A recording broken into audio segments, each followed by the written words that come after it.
Assalamualaikum warahmatullahi wabarakatuh. Saya Nur Fadila Bustamin dengan NIM 18291400008.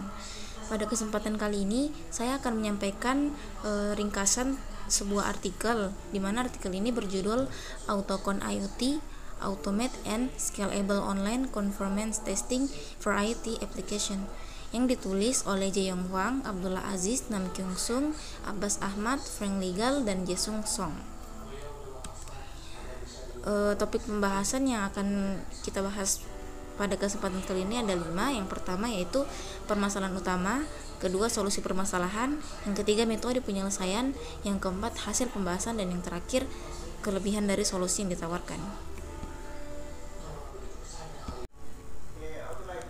Langsung saja, yang pertama di sini ada permasalahan utama.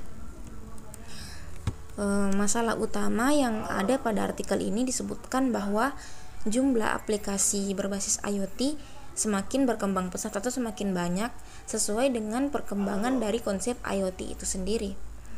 Dikarenakan aplikasi berbasis IoT ini semakin banyak, maka dibutuhkan sebuah mekanisme pengujian kesesuaian standar yang digunakan untuk menguji kelayakan dari aplikasi IoT tersebut, apakah sudah sesuai dengan standar yang ditetapkan atau tidak. Namun mekanisme pengujian saat ini itu dia memakan banyak waktu, mahal, dan pada beberapa kasus dia membutuhkan memori tambahan pada perangkat yang akan diuji. Kemudian dia juga tidak efisien untuk menguji perangkat IoT yang dibatasi.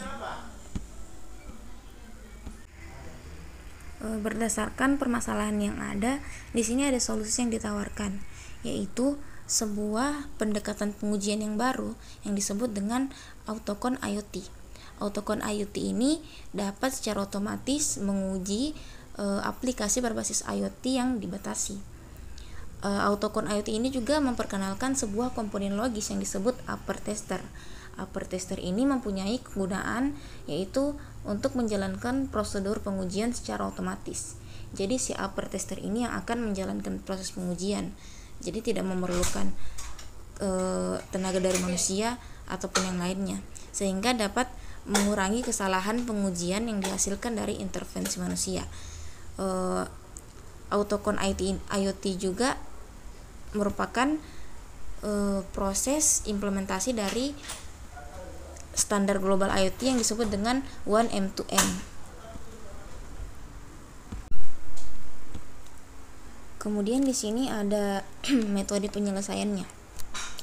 Metode yang digunakan pada sistem Autocon IoT ini ada 5. Yang pertama, mengumpulkan persyaratan pengujian dan fitur produk. Maksudnya di sini yaitu dia mengumpulkan informasi persyaratan pengujian atau informasi dari syarat-syarat pengujian yang akan dilakukan dan fitur produk. Fitur produk ini merupakan informasi dari aplikasi IoT yang ingin diuji atau produk yang ingin diuji. Kemudian pada langkah kedua ini berdasarkan langkah pertama, karena kan pada langkah pertama kita sudah mengumpulkan informasi. Nah, pada langkah kedua ini hasil dari pengumpulan informasi tersebut akan dijadikan sebuah tujuan pengujian. Ini pembagian TP ini merupakan test purpose atau tujuan pengujian. Kemudian pada langkah ketiga ada menulis kasus uji dalam bahasa deskripsi uji seperti TTCN3. Berdasarkan langkah sebelumnya kita sudah mendapatkan tujuan pengujian kita. Jadi pada langkah ketiga ini tujuan pengujian itu akan dimasukkan ke dalam bahasa deskripsi uji yang dimengerti oleh sistem. Yaitu di sini dia menggunakan TTCN3. Kemudian pada proses keempat atau langkah keempat, dia mengkompilasi kasus uji menggunakan compiler.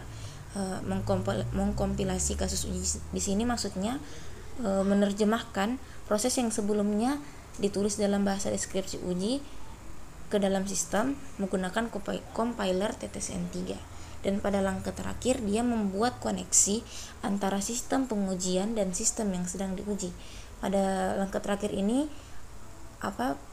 disinilah proses dari upper tester bekerja, yaitu secara otomatis melakukan pengujian karena dia berada di antara sistem pengujian dan sistem yang diuji. Berdasarkan langkah ini akan disimpulkan atau akan didapatkan sebuah hasil, yaitu hasil dari pengujian aplikasi IoT tersebut. Kemudian di sini ada hasil pembahasan.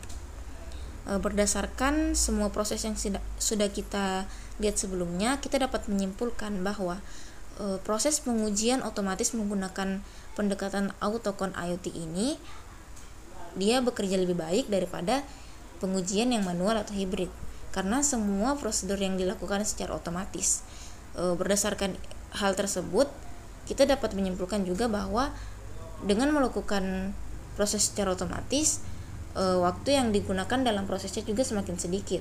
Jadi dia tidak memakan banyak waktu, kemudian tidak memerlukan banyak tenaga manusia, sehingga dapat mengurangi kesalahan dalam melakukan proses pengujian tersebut karena dilakukan oleh sebuah sistem.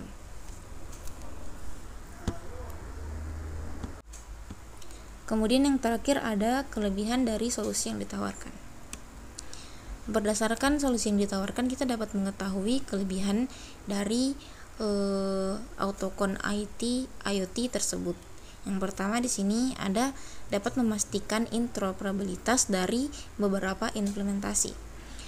Interoperabilitas ini merupakan suatu kemampuan di mana sebuah sistem bisa bekerja sama dengan sistem lainnya. Yang kedua ada membantu mempercepat proses pengujian dan sertifikasi untuk badan standarisasi IoT. Dia dapat mempercepat proses pengujian karena bekerja secara otomatis. Dan yang ketiga, dapat mengurangi kesalahan pengujian yang dihasilkan dari intervensi manusia. Dapat mengurangi kesalahan pengujian karena yang kita gunakan di sini merupakan sebuah sistem. Dan yang terakhir yaitu dapat diterapkan dalam spesifikasi IoT dan bidang industri lainnya. Sekian penjelasan dari saya. Mohon maaf jika ada salah kata. Assalamualaikum warahmatullahi wabarakatuh.